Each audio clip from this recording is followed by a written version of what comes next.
증권가에는 찬바람이 불면 배당주를 사라는 격언이 있습니다. 상대적으로 안정적인 수익을 확보할 수 있는 배당주에 주목할 때입니다. 안녕하세요. 매일경제TV 김용각 기자입니다. 기업의 주식을 사면 주주는 그 기업의 주인이 되고 기업은 주주들에게 그 지분에 따라서 이익을 나눠줍니다. 주주들도 주인이니까요. 이게 배당입니다. 주식을 가지고 있으면 배당을 받을 수 있는데 통상 12월 말에 주주 명부에 올라가 있는 주주들에게 배당이 지급됩니다. 쉽게 말해서 연말에 주식을 보유하면 배당을 받을 수 있다는 겁니다. 12월 31일은 휴장이기 때문에 배당 기준일은 12월 30일이 됩니다. 12월 30일을 기준으로 주식을 보유하고 있는지 여부에 따라서 배당을 받게 됩니다. 그런데 우리나라 주식 제도를 보면 주식을 사면 그날을 포함해서 사흘째가 되는 날에 실제 주식이 계좌로 입고되는 시스템입니다. 그러니까 12월 28일에는 주식을 사야 배당을 받을 수 있습니다. 예를 들어서 A기업의 주식을 언제 샀는지는 중요하지 않습니다. 연말을 기준으로 배당의 기준이 되는 12월 30일 이 시점에 주식을 보유하고 있으면 됩니다. 정리하자면 12월 30일까지만 주식을 보유하고 있으면 배당을 받을 수 있는데 12월 30일에 주식을 보유하려면 12월 28일에는 주식을 사야 합니다. 물론 지금 말씀드리는 건 거래일 기준이기 때문에 만약 휴일이 껴있다고 하면 이야기가 조금 달라질 수 있습니다. 어쨌든 연말이 다가오면 배당을 받기 위해서 배당주를 찾는 투자자들이 많아집니다. 또 연말이 지나서 주식을 바로 팔아도 배당을 받을 수 있습니다. 그렇기 때문에 상당수의 사람들이 배당일이 완전히 가까워졌을 때 배당주를 사서 배당을 받을 수 있는 조건만 충족하고 바로 팔아버리는 경우가 많습니다. 이런 투자는 자칫 손실로 이어질 수도 있습니다.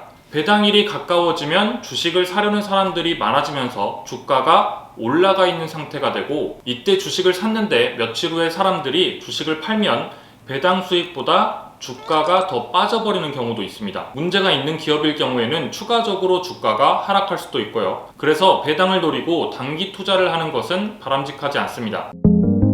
날씨가 추워지기 시작하는 요즘부터는 좋은 기업을 살펴보기 시작해서 배당주를 미리 사두는 전략이 필요합니다. 배당주를 사기로 결심을 했다면 일단 배당 수익률이 높은 기업들을 살펴봐야 합니다. 배당 수익률이라는 것은 주가와 비교해서 한 주당 배당금의 비율입니다. 쉽게 말해서 내가 산 원금의 몇 %를 배당으로 받을 수 있냐는 겁니다. 배당 수익률이 5%라고 한다면 100만원 상당의 주식을 샀을 때 배당으로 5만원을 받을 수 있다는 의미입니다. 일단 배당 수익률을 직접 확인해 보겠습니다. 먼저 한국거래소 홈페이지에 들어갑니다. 상단에 보면 정보 데이터 시스템이라는 란이 있는데 여기를 클릭하시면 꽤 여러가지 정보를 확인할 수 있습니다. 클릭을 하고 여기서 또 상단에 보이는 통계를 누릅니다. 좌측에 보이는 주식 그리고 세부 안내를 누르면 PBR, 배당 수익률이라는 곳이 보이는데 클릭합니다. 이제 쭉 상장된 기업들이 보이는데 여기에서 배당 수익률을 기준으로 정렬을 합니다. 그러면 배당 수익률이 높은 기업부터 나열이 됩니다. 배당 수익률과 함께 주당 배당금이라는 표현이 옆에 있는데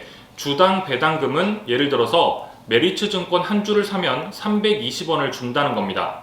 그런데 메리츠증권 주가가 녹화 시점을 기준으로 4,900원이니까 배당 수익률로 따지면 6.5% 정도 되는 겁니다. 만약 주가가 하락한다면 배당 수익률은 더 올라가겠죠. 일시적으로 주가가 하락해서 배당 수익률이 더 큰 것처럼 착시를 일으킬 수도 있으니까 주의해야 합니다. 그래서 최근 3년 정도의 배당 수익률과 올해 예상 배당 수익률을 비교하면 잘못된 투자를 피할 수 있습니다. 꾸준하게 배당을 하고 있는지, 매년 배당금이 늘고 있는지 이런 것들을 살펴보는 겁니다.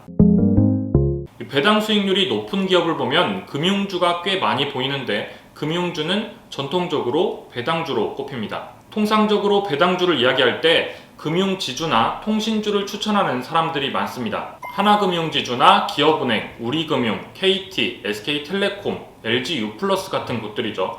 이외에도 HTS나 쉽게는 네이버에서도 배당 수익률을 확인해 볼 수 있습니다. 다만 개인적으로는 배당 수익률과 함께 퍼나 PBR 같은 지표들도 함께 한눈에 확인해 볼 수 있는 한국거래소 이용을 추천드립니다. 일단 여기서 배당 수익률이 높은 기업들 가운데 지표를 보면서 걸러야 할 기업들은 우선적으로 거르는 거죠. 잘 모르겠다면 코스피 고배당 50지수를 참고해도 좋습니다. 코스피에서 배당을 많이 주는 50곳을 모아둔 지수인데, 이 지수를 구성하고 있는 50개 기업을 확인해 볼 수 있습니다. 이런 지수에는 구성 종목으로 포함되기 위해서 시가총액 제한이 있고 최근 3년간 배당을 해야 하고 순이익을 내고 있어야 한다는 등 이런 조건들이 있습니다. 지수를 구성하는 기업들을 보면 삼성전자, 현대차, 신한지주, 하나금융, 삼성화재, 증권주 등을 확인해 볼 수 있습니다. 단순히 배당 수익률만 높은 기업들이 아니라 한번 검증이 된 기업들이라고 볼 수 있는 겁니다. 이런 작업도 어려운 분들이라면 배당주 펀드나 배당 ETF를 활용해서 배당주에 투자를 하는 방법이 있습니다. 마지막으로 단순히 배당 수익률이 높다고 종목을 사다 보면 수익률 이상으로 주가가 하락해서 오히려 손해를 볼 수도 있습니다. 그래서 실적이 부진하지만 배당 수익률만 높은 기업은 피해야 합니다. 배당 수익률과 기업의 주가 전망을 충분히 고려해서 배당주에 투자하시기 바랍니다. 돈이 되는 정보 돈터치 매일경제TV 구독과 좋아요도 부탁드립니다.